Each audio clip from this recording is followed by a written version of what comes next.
Welcome everyone to the Proven Knowledge Podcast. I'm your host, Anthony Church. I'm a music producer from Northeast Ohio. I began this weekly interview series to give you different perspectives on how to approach a career in the field from different artists, producers, engineers, and other great minds who share their stories on not only what's made them succeed, but also what has shaped them into the people that they are today. I hope you gain some real proven knowledge from the show, and that it helps elevate you in your endeavors on your own journey towards success as well. Let's get into it. What's going on, everyone? Welcome to episode 154 here on the Proven Knowledge Podcast. This is the Creators Series. Today I welcomed an artist, producer, and a fellow podcast host named Dee Dot. He's from the Dallas area. I was actually on Dee Dot's podcast about a month and a half ago on his show called the Major Music Lounge. I actually found Dee Dot via TikTok. Saw his content, really loved what he was doing, reached out. He allowed me to be on his platform, and so I had to return the favor this week, get him on this show. We talked about his early days in music, being in the band, which led to him developing a love for music production, downloading software, and how his music making process has evolved over time. He talked about, developing the Major Music Lounge, having been on a radio program before, taking about 4 or 5 years off, and then starting this podcast around the time of the pandemic, and really just what he's learned from that, networking with different people. We also had a great conversation about social media and how to approach that as an artist. Overall, I think me and Dee Dot, what we do really just aligns. I think we have the same type of goals, same type of energy, and we put a lot of work into it. And I'm really impressed with the work that he does, and him just doing it for so long, being able to look at that as someone who's younger and see someone that has been at it for so long and continue to have the passion for it, that really inspires me. And I'm definitely looking forward to, staying in touch with Dee Dot, what he has coming up, all the new music, all the new podcast episodes. So I hope you guys enjoy this one as always. And without further ado, let's get into it. All right, so welcome everyone to episode 154 here on the Proven Knowledge Podcast. This is the Creators Series and also technically the Innovators Series as well, because we got a guy who does a lot of cool things here today. He is the host of the Major Music Lounge podcast. He's also a producer out of the Dallas area. Everyone, please welcome Dee Dot to the show. How are you, man? Hey, man, I'm pretty good, man. It's, definitely a pleasure to be on your show as well. We kind of talked about that last week, and just glad to be on your podcast and get a chance to talk to you again, because I'm a fan of what you do, and I want to be a part of it, man. Yeah. So first and foremost, thank you for reaching out to me. No problem, man. And again, if you guys didn't know, I was actually on Dee Dot's podcast a couple weeks back. So by the time this comes out, it'll be like probably a couple months or like over a month that we connected. I found you on TikTok, and I was on your show. And once again, thank you for having me. And this is kind of cool because I don't think I've done this before, where I've had, I was on someone's show and then now they're on my show. So this is kind of like the other side of the perspective. So kind of to kick it off, we have the guest give some background. How did you get into music? How did you get into this whole world of doing what you're doing? Let us know who you are and, how long you've been at it. Yeah, so as far as just getting into the music space, I actually grew up playing the trumpet, and I did that throughout middle school up until high school, and then once high school came around, I started then playing a couple of other brass instruments, French horn, baritone, and at that point in time, it was kind of around the mid-90s, and you had Dr. Dre doing a lot of production around that time for Tupac, and himself, he had the Chronic around that time, and then, that kind of being said, that's where, while I was in high school, I kind of decided, hey, I want to pursue being a music producer, and, around that time, it wasn't as common, or it wasn't as easy to get into that field. At that point, you actually had to go into a studio, and you had a lot more hardware, of course. And it wasn't really until 2003, 2004-ish, I actually moved to Dallas from my hometown in Lafayette, Louisiana. And couple years went by, and I actually started using Reason, and I saw what I could do with Reason, and I ended up meeting another good friend of mine by the name of Boom. He's also an artist who I did some tracks for around that time. He actually came out with an album, and I saw what was possible, just staying at home, making beats, and, there's ideas that come from my head, being able to articulate them through a keyboard or a computer. And I saw what was possible, so I just started doing more of it. And, a lot of people enjoyed what I was doing.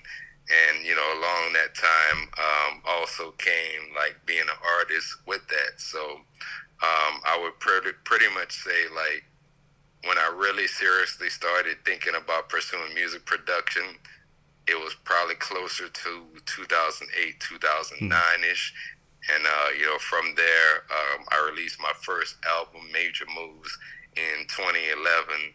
And, I've just been going strong since then. So, it's been can't believe, almost 20 years at this point. Yeah. I've been doing this, and, just a blessing to meet people like you, blessing to, be able to share my gift with the world. And, you just be surprised how many people enjoy what you actually do. So that's why I always tell up and coming creators, keep going. You never know who's going to like what you're doing.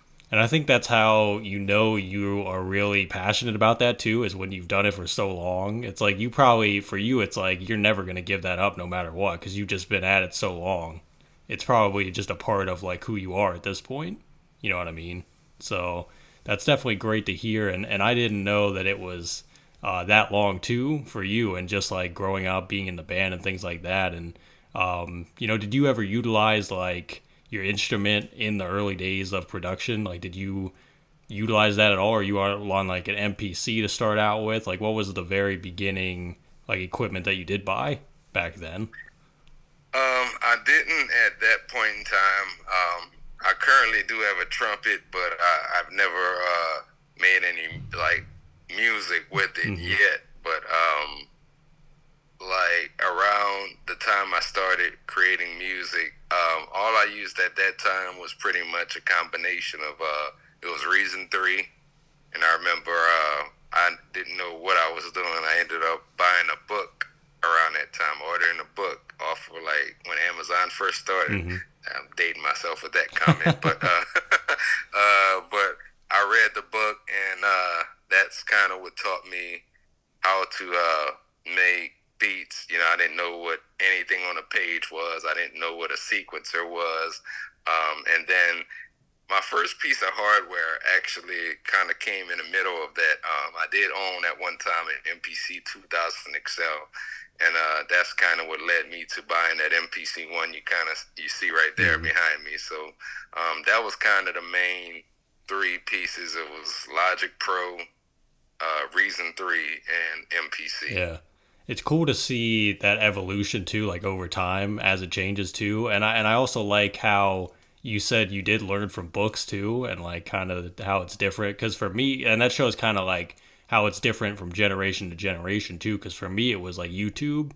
So I would just go to YouTube and like learn things, and there's so many ways to do it too, and just pick it up. I think it's just, if you are really passionate about it and you really have a love for the craft, like you'll find ways to learn it. So like we said, that's how you're cut out to do it, and you just continue on. And you've probably seen it change so many times too, just being in it so long, and just with the way technology has changed too, and the way that we put music out and all kinds of things.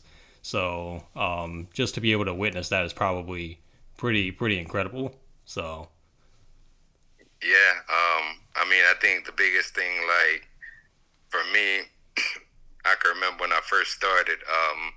I had this PC that it was even struggling at that time to run Reason, and then I remember probably a couple of years after that, I saved all my money at that time, and ended up buying a Mac, and from there a couple years go by again, and I then start to see like other guys on social media making beats on iPads, and I'm just like, man, like I wish a lot of this stuff was out when I first started. Yeah.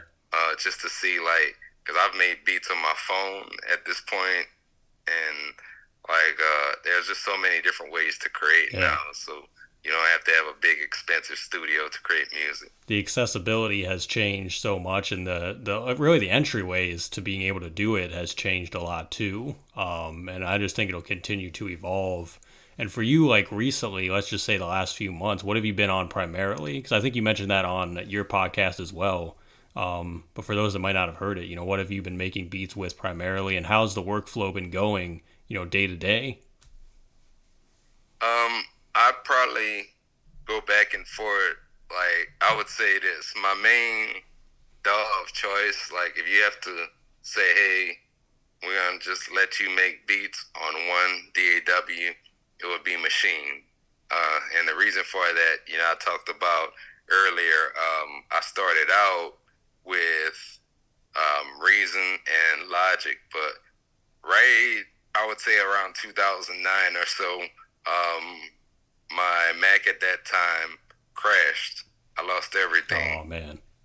So I had to rebuild everything from that point on. I ended up buying a new Mac. It took me a couple of months because at that time I ended up selling my MPC even to buy a new computer. And the first beat making program I bought when I purchased that computer was Machine, and that was around 2010. And I just been doing Machine primarily ever since then. But I mean, aside from that, I like the MPC one only because even though you could use it with the MPC software, you could use it in standalone mode as well. And there are times when I just want to make beats on hardware, and that's the part that I like about it. And then Beatmaker 3 on the iPad, the reason that I like that one is it's probably the closest thing to a desktop DAW, that and Cubase is on the iPad, that I found. And I think like for just if I have a limited amount of time, I can get in Beatmaker 3 and bang out a beat in probably 10 to 15 minutes, if something's cooking upstairs. And I would say primarily it's going to be Beatmaker 3, Machine, and MPC. Yeah. Like we said, there's so many ways to do it now and so many different things. It's like you could be, in the parking lot somewhere on your phone and make a beat now, you know what I mean? So there's so many ways to go about it. That horror story about losing things, that's the worst though, because like I've even myself learned the last few years how important external hard drives are. So I'm like, I got to keep a couple on deck just in case, you know what I mean? And I just went through the process recently of updating my laptop finally. So I'm like, I don't want to get it to the point where it like goes dead, because it could happen at any time too, and it's like the worst case scenario. But I'm glad that it worked out, for you a little bit, even though you lost a lot of stuff. So, but it's always interesting to hear those stories. And I know like recently, even from what I've seen from your content and going through everything, like I said, I found you on TikTok, went to Instagram, saw all the stuff you're doing. And I know you always post a lot of beat videos. Seems like almost every day you post, a new beat, things like that, and doing different content pieces. So how important has that been for not only what you do as a producer and an artist, but for the podcast as well, to utilize social media, to make content? How do you view those things? Because I know everyone has different opinions, but how do you utilize social media to your advantage as a music maker, you think? I think it's helped me, for one, build my network a couple of different ways. One of those, kind of like you mentioned earlier, like there are other creators sometimes that will find me from a hashtag or a suggested post they might find me from as well. And, whether it's someone else that makes beats, does a podcast, maybe artists that want to purchase beats. I've, in the past have sold beats to other artists that they're like, oh man, I dig that a lot. Is that on your website? Can I purchase that now? And And then aside from that, just from also like rapping and that part of how I create music, it's also led to a lot of collaborators, and even like there was another producer, for example. I don't know, maybe we talked about this, but his name was Rook One, and he and I, he actually came onto the podcast, but like he also found a lot of my older material, and we ended up working together. So, what I always say, like, whatever it is you do, it doesn't necessarily have to be music. It could be fitness. It could be cooking. It could be, I don't know, arts and crafts, whatever it is. Like, I feel like if you're doing something and you don't post about it, at that point, I think it's more of a hobby, but like, I do also question, like, if that person, either maybe they don't know how they can grow beyond what they already have, or maybe they view what they do as a hobby, and maybe they're just content with not necessarily getting online and trying to grow their network. And I only say that to say, like, I treat this like a business in some way, like, because let's just say, I don't know, what DAW do you use? Again, like you said, FL, right? Yeah, I'm on FL. All right. So suppose company that makes FL just say, hey, we make software, but we're not open for business. If they come out with a new version of FL, if they came out with a new version of FL and just didn't let all of their users know, well, they're not able to get their product out. And I kind of look at music the same exact way. Like, if you're creating music, or if it is a passion or whatever it is that you're doing, and you're trying to pursue it, maybe as a career, then why not post about it? You're going to meet other people that have similar interests, and you're going to grow from that. I mean, there are several friends and people that I know within music that I've been friends with for years, and we've never stepped in the same room together. There's been several people like that also that I've done business with, and we've never stepped in a room together. So I think that you have to let everybody know what you're doing, no matter what that is. Yeah. I couldn't agree more with everything you just said, pretty much. And it's a lot of things to unpack too, and I feel that as well, because for me, being from a small town with not a lot of connections, like, I've worked with some people in the area, but for the most part, everything that I've built has been through remote collaboration and through social media and through different platforms, reaching out to people. Like, without that, I probably wouldn't, no one would know who I am. We wouldn't be talking. None of this would be a thing. So it's like, people, I feel like a lot of artists too, they look at it in such a negative light because of what they perceive social media to be already, just from what other people are doing. But I feel like if you use it in your own way, in a healthy way, in a good way, you're pushing positivity, and you're, like you said, you're showing your talent to people, and you really care about it, what is the harm in that? You know what I mean? Like, I still don't understand why a lot of artists view it that way, and they think that if they don't follow like a certain trend or formula or something, it's never gonna amount to anything. It's like your unique vision and what makes you you, that's what you need to be putting out there, because you'll attract the right people. You know what I mean? Like, when I found your stuff, if you weren't being genuine, if you weren't being yourself, if you didn't have some type of unique voice, I would have never reached out to you, because I wouldn't have been able to resonate with what you were saying. You know what I mean? So I think a lot of artists just kind of look at it in such a negative way, when they kind of got to flip it on its head and be like, well, how can I use this to my advantage?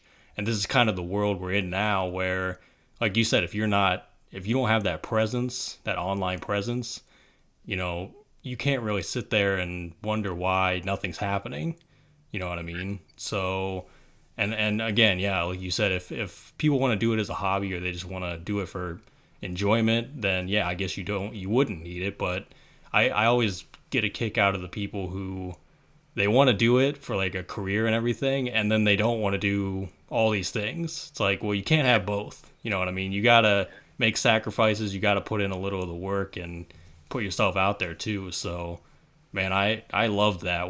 Everything you just said, like I completely agree. So, and I think what you're doing is great, and your content, like I said, very visually and just what you're putting in there, I think is great. So, what you're doing is awesome, man.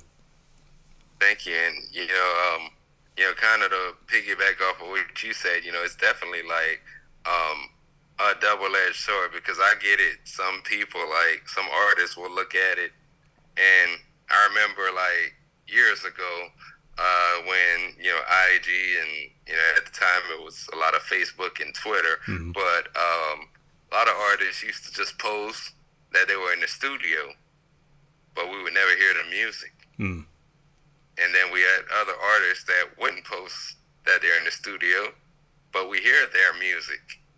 And, there's a lot of people that they want to be seen and known as one thing, but they don't necessarily have that end result.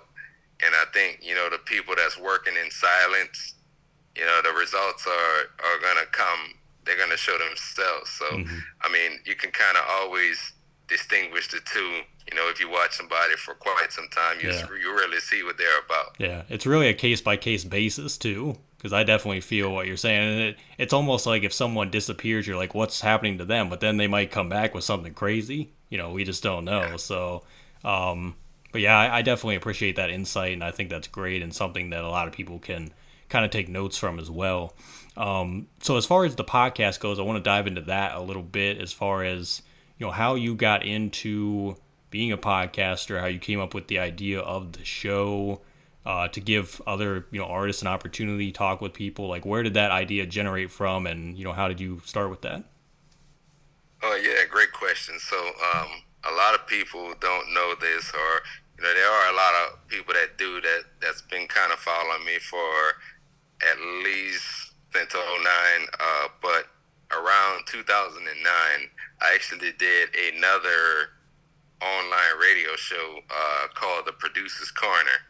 And what we did is it wasn't just me. We had a rotating group of co-hosts through the years, but we would place an emphasis on music production, so with topics such as pro audio, music marketing, and audio engineering. And occasionally we would also have artists on, kind of like I do in a major music lounge, to maybe talk about if they released a project recently, or just their journey through creating music. And the show ended itself in 2016, and I went probably about 4 or 5 years or so. Then came around the pandemic, and a year that went by, and during that whole time, a lot of people started to come out with podcasts. And over those years, that was 4 or 5 years, yeah. I was kind of thinking about that through that whole time. Like, I always knew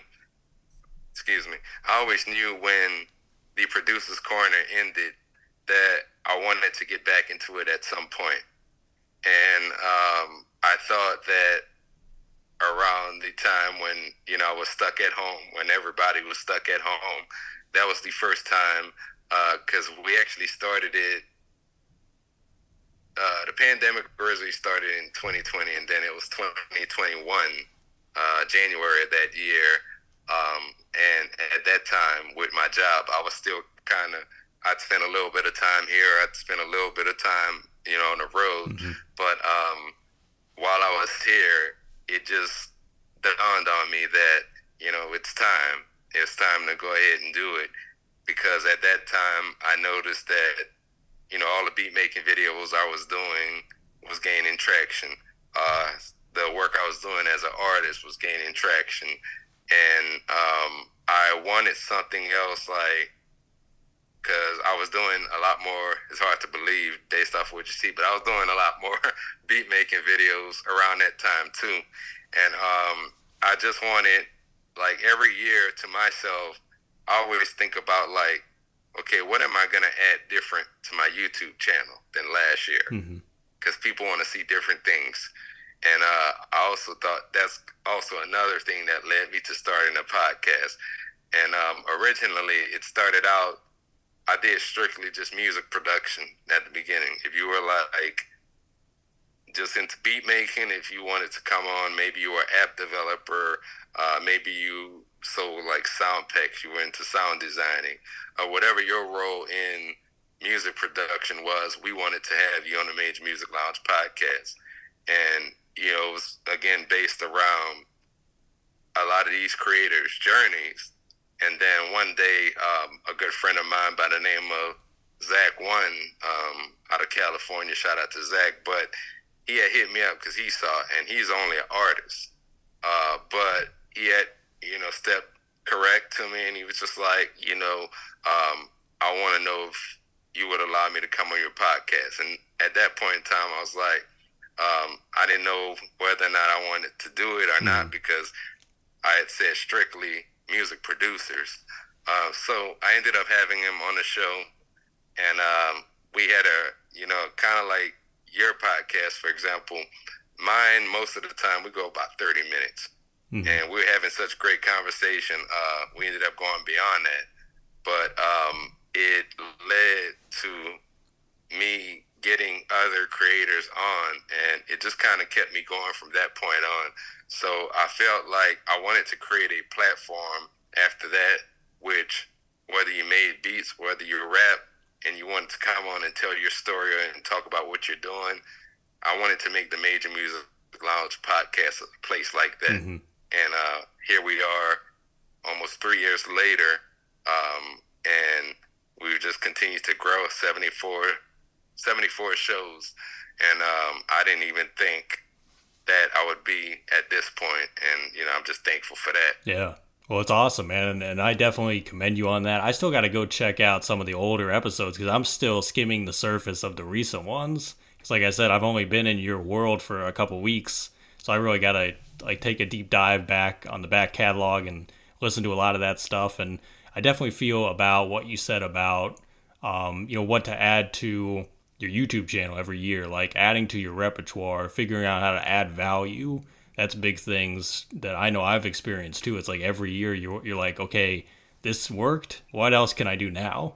You know what I mean? Like trying to continue the process and like build the brand and everything. So that's definitely huge. And I feel that too about, you know, the guest thing. It's like, I feel that once, and I probably said this on your show last week, or 2 weeks ago, but you know, when you have people that your energies match, you know what I mean? It almost doesn't matter at that point, and you feel like, okay, we have kind of similar interests and we vibe, and the conversation just goes well. So like opening it up to different people, and it's good how like one person came in, and then because that conversation went well, it gave you that confidence to be like, okay, I can open this up now to some more people instead of just producers. So now we can get other people in here, and it's crazy to see how it evolves, man, because you really just start from nothing, and then you're like, watch how it grows, and then you can look back and be like, wow, that's crazy how it did that. And do you think you ever, because you came from that background of doing the show beforehand and you had that gap in between, was there any struggle to get the consistency back when you did start back up with this one, or was it kind of easy to just go back in and build it from the previous experience you had? Like, was there any struggles at first with that? Initially, it was like, it wasn't a struggle much, because I leveraged a lot of the relationships that I created from the previous show, that I still had, you know, some of the people that were still online following me, I'm following them. And initially, it was easy to get, you know, pretty much anybody I wanted to get on the show. But then, you know, I would say probably that first year, I would say probably around May or June, because I started in January, and then around May or June hit. And it started getting a little bit tougher to get guests on. Like, I don't know, some people, they wanted to get on, some people didn't want to get on. And then like it was one of those things where for a little while I kind of lost. I would say I almost lost my confidence for a little while because remember when I was just saying like 74 shows, I didn't believe it, and at one point I won't say I was close to stopping, but like I was just kind of wondering, like, because I'm also an introverted person. I'm a very introverted person. Like, unless like we have a lot in common, like music production or sports or whatever it is, like it's hard for me to kind of talk to people outside of that world for some reason. And with that kind of being said, sometimes like it it may it used to make it harder for me to reach out to certain people to ask them to get on the show. And after a while, I just sat down and I kind of checked myself on it. Like when I had the previous show, you know, there was a streak where I was literally, you know, this was with other co-hosts too, but I was going out and I was getting other producers and other creators to get on the show. So I thought to myself, like, well, if you can do it on that show, why can't you do it on your own show? Mm-hmm. And I kind of changed my mindset from there. And, you know, there'll be occasional weeks. I might go 1 week here and there where either I don't have a guest or I do like a solo show. But it also enabled me not only to do those solo shows, but, you know, to find ways to keep going. Because what I do with the solo shows, I might pick a trending topic in the music production community and create about a 20 or 30-minute video podcast on it. And I noticed that people like some of those from time to time too, because they want to know what I'm using. They want to know why I'm using it. They want to know what interests me. And aside from that, like a lot of the guests that I've brought on, they've had friends that also done, you know, were producers or artists too, that started following me, reached out to me the same way. And yeah, I would say there's even times, maybe every now and then, where I gotta actually tell some people like, look, it's gonna either be a long wait or you know, if you don't mind, I'm gonna have to just reach out back to you. I'm not trying to be rude, but you know, I take people in the order that they come. Yep. I don't let anybody skip the line. So you know, if I give my word to somebody and say, hey, we're going to do the podcast tomorrow, I give you my word, we're going to do the podcast tomorrow. So I think like overall, it was, you know, a lot of ebbs and flows to it. But, you know, if you're thinking of getting into a podcast, if you're a creator out there listening, I say do it. It might be hard at first, but, you know, you can get past that. Yeah. I always viewed it just like getting into music, where it's kind of the same thing as a creative, where like you said, you hit that point where you're thinking, oh, who's going to listen to me? Who's going to listen to this? Who's going to even care? Am I even going to get people to be on the show? Like, and then when you just keep going, you see the results start to pay off over time. And like we said about the evolution of the platform and just how it will continue to evolve too. I relate to that so much, where about the list thing, because I always get people, and we'll have talked a few weeks ago, and I'll say it might be, you know, a couple months, so just be patient. Like I'll get back, and then they might even forget and be like, "Did you forget about me?" I'm like, "I swear I didn't forget. Like we're good. We're still doing it." So yeah, just keeping like that guest list in order is kind of, it can be a headache for sure, but definitely getting to everybody. And once again, man, you know, congrats on that, because I love what you're doing, and even the stuff you do for YouTube with the videos and how the thumbnails look, how everything looks is presented, the branding, like across the board. I think you're doing a fantastic job with your show and the way you run it, and the way you go about it, man. So it's going to be great to see it continue to grow over time. I definitely appreciate that, and yourself as well. You know, I took a listen to your show a week ago before you got on, because you know, I like to kind of check out the guest that's going to be on, and you know, I felt like both our platforms have a lot in common. So definitely keep up the great work yourself. Yeah, definitely appreciate that, man. And I definitely have a couple more questions before we wrap up here, and these are ones I ask on every single show. The first one is if you could go back 10 years ago, give yourself a piece of advice, or maybe not change anything at all, what do you think you would do? The biggest thing for me, and I don't want this to be interpreted the wrong way, but like, I used to like. I think you need to be selfish in this game, in this music game. And when I say that, I'm not necessarily meaning like, not care about what anybody else is doing. What I'm saying is, like, I had a moment where I worked with a lot of groups of people, when I started out. And it took, I would say, about 8 years, between a lot of these relationships. But I didn't really start focusing on, Dee Dot until probably like 2015, 2016 or so. And I felt like once I started focusing on growing my brand, growing my YouTube, putting out content, putting out the music that I wanted to, I felt like I was able to grow at that point. And not to say that you can't do music with other people or other groups, but you should always have what you're doing and you should always have what they're doing. And, sometimes they may cross, but, always develop your own brand at the same time. And you can't serve anyone until you can serve yourself. And I've heard that from so many people and how important that is. And even to avoid burnout, I think that's important because you really gotta, and that's deeper than just your music. That's your life in general. You gotta practice like self-care, self-love, all that stuff before you can help anyone else and serve. So I definitely feel that. And if we flip that then and we say 10 years from now, where do you think you envision yourself in what you're doing with the brand, the music, all that good stuff? Yeah, what I would like to do, 10 years from now is I want to start to work with a lot more up and coming artists, as well as, maybe people that are more established. But I want to get my sound out there more, do more production. I focus on being an artist and producer. In fact, I'm working on a new artist album now, that I'm gonna have out later on this year. But I feel like the artist side of things is kind of winding down at this point.